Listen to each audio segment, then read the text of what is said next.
आदेश आया था उसके अगले दिन इन लोगों ने सोच लिया था कि ऑर्डिनेंस लाके इस आदेश को पलटना है, क्योंकि अगर हम सीक्वेंस ऑफ इवेंट्स देखें, जजमेंट आने के और उसको पलटने के बीच में 8 दिन है। पहले 3 दिन सेक्रेटरी सर्विसेज गायब हो गया, उसका फोन ऑफ हो गया। 3 दिन के बाद सेक्रेटरी सर्विसेज निकलते हैं,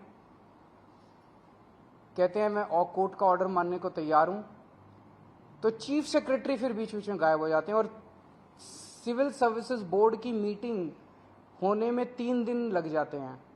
फिर फाइनली जब सिविल सर्विसेज बोर्ड की मीटिंग होती है और एलजी के पास प्रस्ताव भेजा जाता है तो 2 दिन एलजी साहब बैठ जाते हैं उसके ऊपर। 8 दिन इन लोगों ने इस तरह से बिता दिए, ये सारे के सारे कोर्ट के बंद होने का इंतजार कर रहे थे कि कब कोर्ट बंद होगा, कब कोर्ट की छुट्टियां होगी और कब हम अध्यादेश।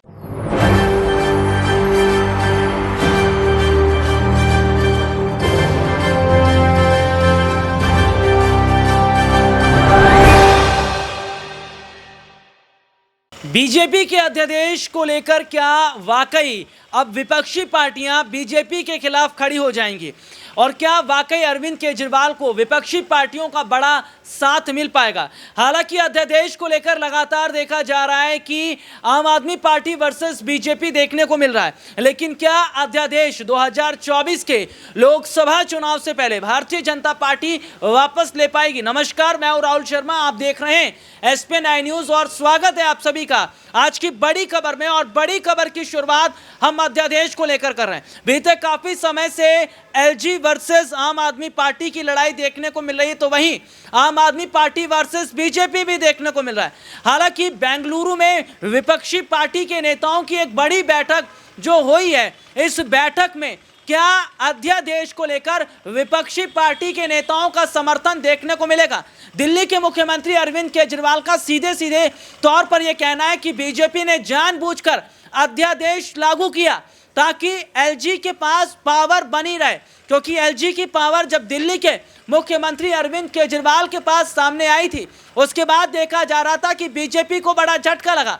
भारत की राजधानी दिल्ली की जिक्र कर लें तो दिल्ली सियासत के लिहाज से, राजनीति के लिहाज से काफी ज्यादा मायने रखती है। हालांकि अध्यादेश को लेकर दिल्ली के मुख्यमंत्री अरविंद केजरीवाल क्या कुछ कह रहे हैं, चलिए आपको दिखाते हैं। आदेश आया था उसके अगले दिन इन लोगों ने सोच लिया था कि ऑर्डिनेंस लाके इस आदेश को पलटना है, क्योंकि अगर हम सीक्वेंस ऑफ इवेंट्स देखें, जजमेंट आने के और उसको पलटने के बीच में 8 दिन है।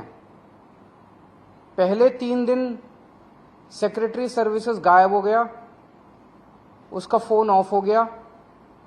3 दिन के बाद सेक्रेटरी सर्विसेज निकलते हैं, कहते हैं मैं कोर्ट का ऑर्डर मानने को तैयार हूं, तो चीफ सेक्रेटरी फिर बीच बीच में गायब हो जाते हैं और सिविल सर्विसेज बोर्ड की मीटिंग होने में 3 दिन लग जाते हैं। फिर फाइनली जब सिविल सर्विसेज बोर्ड की मीटिंग होती है और एलजी के पास प्रस्ताव भेजा जाता है तो 2 दिन एलजी साहब बैठ जाते हैं उसके ऊपर। 8 दिन इन लोगों ने इस तरह से बिता दिए, ये सारे के सारे कोर्ट के बंद होने का इंतजार कर रहे थे कि कब कोर्ट बंद होगा, कब कोर्ट की छुट्टियां होगी और कब हम अध्यादेश लाएंगे।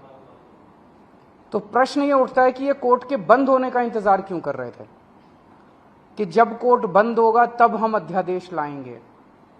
पहले ले आते, जब कोर्ट की छुट्टियां नहीं चल रही थी, जब कोर्ट खुला था, जिस दिन अध्यादेश आया 3 दिन बाद, 4 दिन बाद, 5 दिन बाद ले आते, क्योंकि ये अंदर दिल के अंदर जानते हैं कि ये अध्यादेश पूरी तरह से गैर कानूनी, गैर संवैधानिक और जनतंत्र के खिलाफ है। इन्हें पूरी तरह से पता था कि अगर सुप्रीम कोर्ट के खुले होते हुए अगर ये अध्यादेश ले आते और हम अगर अगले दिन इसको सुप्रीम कोर्ट में चुनौती देते तो सुप्रीम कोर्ट में ये 5 मिनट भी अध्यादेश। तो देखा आपने कि दिल्ली के मुख्यमंत्री अरविंद केजरीवाल ने अध्यादेश को लेकर क्या कुछ कहा। सीधे सीधे तौर पर देखा जा रहा है कि अध्यादेश की जो लड़ाई आम आदमी पार्टी वर्सेस बीजेपी में शुरू हुई है, क्या बीजेपी को अध्यादेश वापस लेना पड़ेगा। लेकिन जरा समझिएगा कि संसद में अध्यादेश जो है, इसको जी हाँ अध्यादेश को कहीं ना कहीं अघोषित किया जा सकता है, क्योंकि एक बड़ा समर्थन अगर विपक्षी पार्टियों का दिल्ली के मुख्यमंत्री अरविंद केजरीवाल को मिल गया तो क्या जो अध्यादेश है वो बीजेपी को वापस लेना पड़ेगा। हालांकि कहा जा रहा है कि लोकसभा के स्पीकर ओम बिरला को एक चिट्ठी लिखी जाएगी जिस पर इस मुद्दे पर चर्चा की जाएगी। तो संसद में जब ये मुद्दा उठेगा, अगर मेजॉरिटी जो है वो विपक्षी पार्टी के नेताओं की देखने को मिलती है, तो क्या वाकई अध्यादेश अगर बीजेपी वापस ले लेती है तो इसका बड़ा फायदा आम आदमी पार्टी को मिलेगा। आम आदमी पार्टी ये कह रही है कि बीजेपी ना काम करती है ना काम करने देती है, और कहीं ना कहीं अरविंद केजरीवाल दिल्ली में जो विकास चाहते हैं उस विकास को भारतीय जनता पार्टी रोकने का काम कर रही है। तो क्या अगर वापस से एलजी की जो तमाम पावर है वो दिल्ली के मुख्यमंत्री अरविंद केजरीवाल के पास चली आती है तो क्या इसके बड़ी जीत आम आदमी पार्टी को मिलेगी। आज के लिए इतना ही, आपसे फिर दोबारा मुलाकात होगी, तब तक के लिए इजाजत दीजिए, नमस्कार।